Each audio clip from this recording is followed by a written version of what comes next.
Iya, iya, iya. Saya pikir juga begitu. Dia pasti akan datang ke rumahku. Tapi kalau dia ketemu dengan istriku, aku tidak bisa berbuat apa-apa.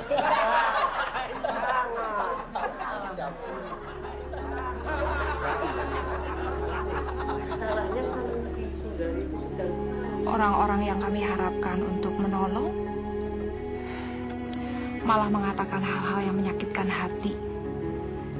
Saya nggak tahu waktu itu harus berbuat apa.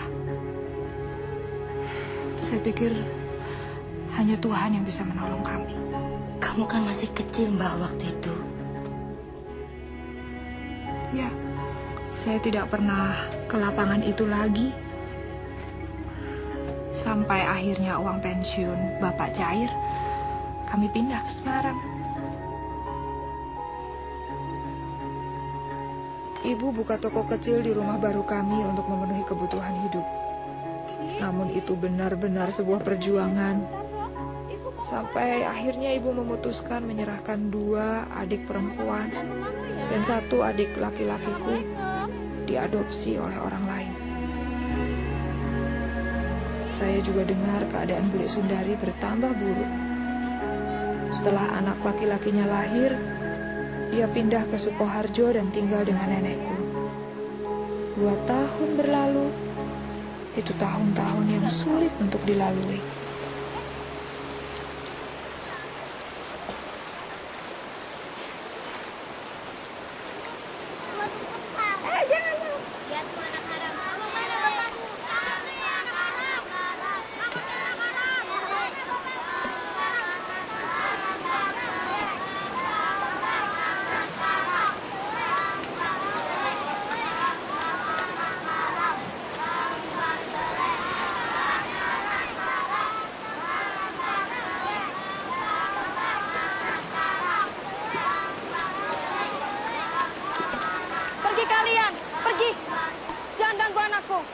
Pergi kalian.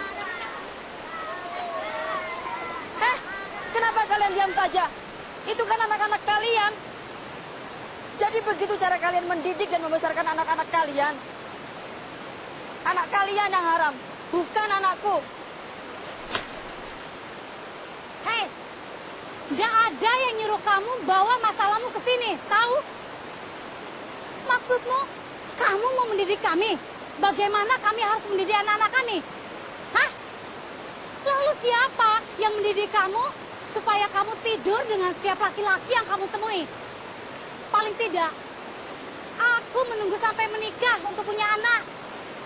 Nggak seperti kamu. Nggak jelas siapa bapak anakmu.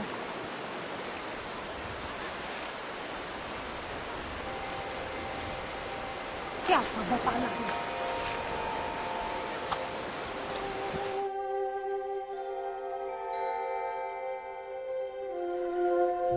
Tidak ada tempat lain lagi buat Bulik Sundari dan Bambang.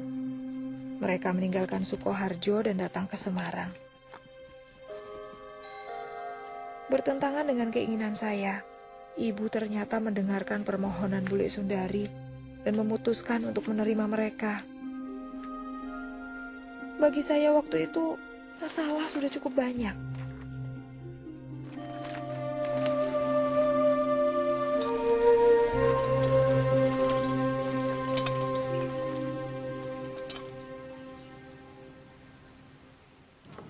Aku tolong ambilin jemuran ya, Nar. Pergi sana. Ngapain di sini? Pulang pergi. Kamu tahu enggak? Tuh benci sama kamu.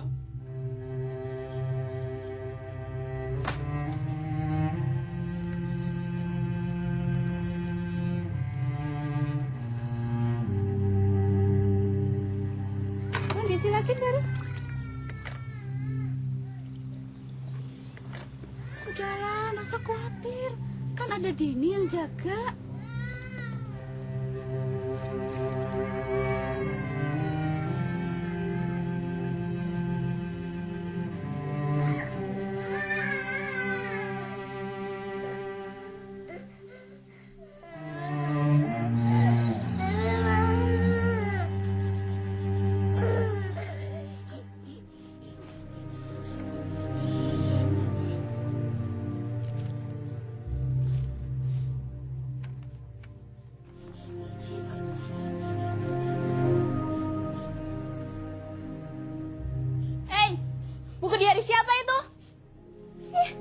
Apa hak bule baca buku diari orang?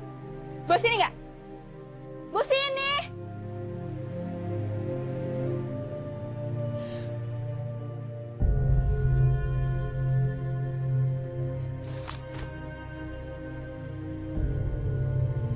Ketika saya lihat bule Sundari baca buku harian saya nggak tahan lagi.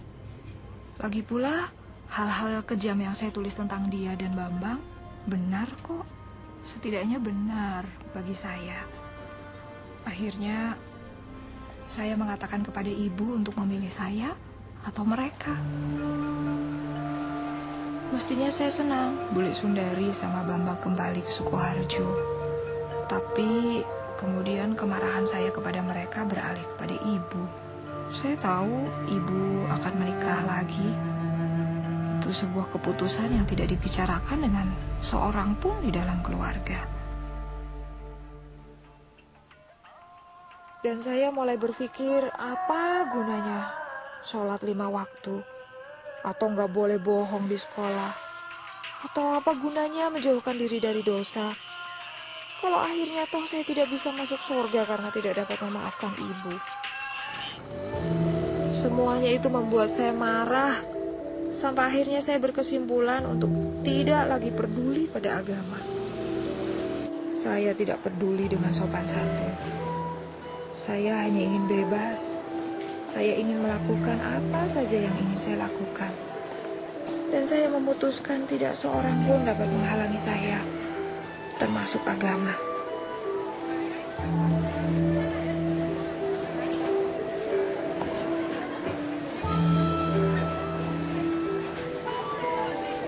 Saya mulai melanggar setiap peraturan yang ada.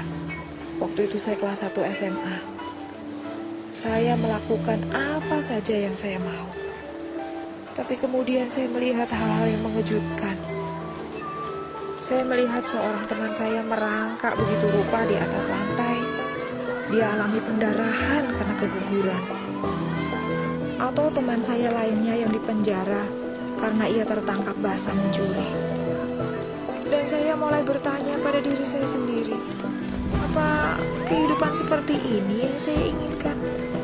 Hidup yang diatur oleh agama tidak membuat saya bahagia. Tapi hidup bebas tanpa aturan agama juga bukan hidup yang saya inginkan.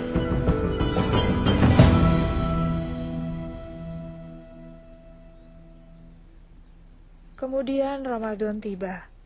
Dan saya mendapati diri saya kembali kepada iman saya. Setelah sekolah, saya mulai menghabiskan waktu dengan membaca buku-buku agama dan mengaji. Saya mulai membaca Al-Quran dengan tulus dan merasakan keinginan yang besar untuk lebih dekat dengan Allah. Saya benar-benar ingin mendapatkan kedamaian.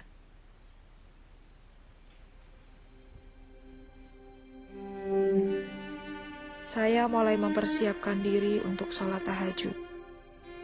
Saya ingin menanyakan banyak hal kepada Tuhan. Dan saya punya keyakinan yang kuat bahwa apapun yang saya minta malam itu, Tuhan akan mendengarkan saya dan memberikan jawabannya. Allahu Akbar.